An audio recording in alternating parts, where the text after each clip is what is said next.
It's always very great that in services like these, we have persons who will come to offer us greetings.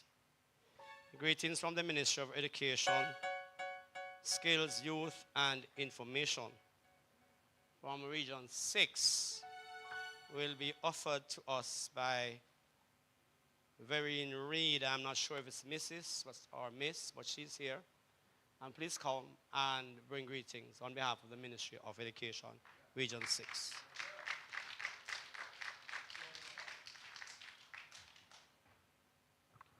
Okay, thank you, Brother Scott. Quite entertaining, isn't he? Okay, good morning, everyone. I want to thank Reverend Smith and his lovely wife, Desiree, for inviting me to share with you this morning. I am from the Ministry of Education, Skills, Youth, and Information, and I see some of my co-workers here. I want to acknowledge you. Please stand so they can see you, Miss Douglas. And Miss Douglas. You don't know Miss Douglas? Miss Carol Douglas, looking so beautiful in white at the back. And very handsome Mackie at the door. I love Mackie. Mackie is strong and big, and I'm always saying that, you know, I'm stronger than him. But outside of that, it's really a pleasure to be sharing with you this morning. I remember last year when I came, last year September, I had a lot of pots on my stove. I had a lot of things I wanted to accomplish. And I prayed that day here. And it's beautiful to come full circle and to see that the things that I prayed for last year when I was here, I was able to thank God for it sitting right there this year. So never underestimate the power of an invitation to your church. It will have an impact on the personal life of the person, not just professionally. So last year was an interesting year for us as a Ministry of Education. We had our children do well in some areas, and they did not do so well in some areas. In Region 6, St. Catherine, we say that our mantra is to inspire and to nurture greatness. And what we have seen, we've seen some of our children do some great and some fabulous things. But in spite of that, we have observed that there are some of our students that they need a little more support. And that is where we are as a region. We want to provide as much support to those students, but we can't do it without you. And that is why services like these are important, so that we can come out into the community and we can tell you what we're aiming for and how we want you to assist us. So this year, we're focusing on literacy and numeracy. We noticed that quite a number of our students for grade 11, they'll sign up for the exam, they'll pay for the exam, and some of them, they do not do as well as we thought they should have.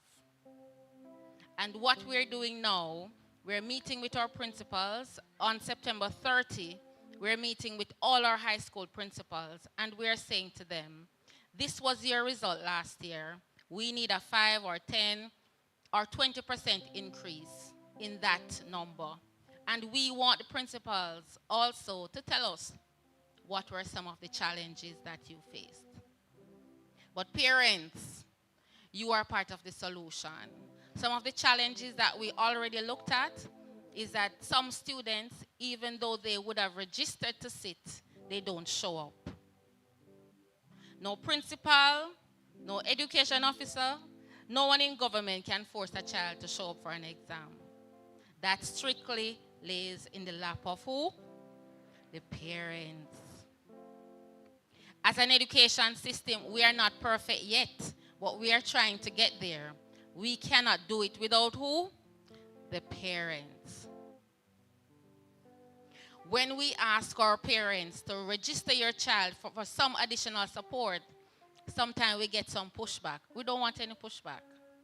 We want you to support us, because without you in the education system, we will not be successful.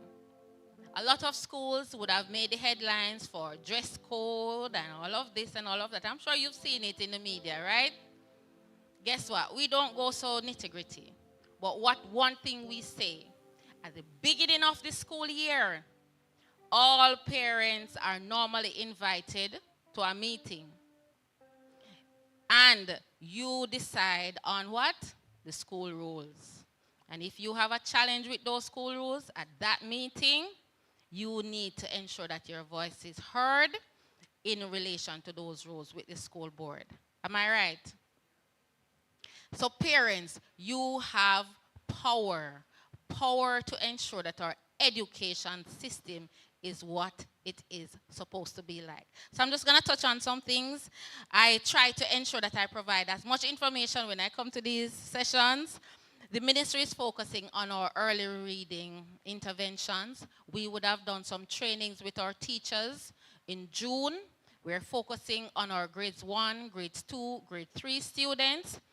Our aim is that no child should go beyond grade 3 not being able to read. If there are challenges, we're going to try to fix it. We're going to try to put in the interventions early so that child does not go all the way to grade 6 without the ability to read. We know that there are students who will require special needs support, and we are trying to provide that as best as possible. So if your child has special needs, don't be embarrassed about it. We are here to serve every single child. So come to us. We have a special needs coordinator. We are located in Old Harbor, in Marley Acres. We're located immediately beside the Heart NTA office. Just come to us and we will find a solution. We have schools that we have added special needs, special education units too, because we realize that that is a particular need. So reach out to us because we're here to support. We have our CIA roadmap where we're trying to divert our children to get the assistance that they need, whichever grade that they're in.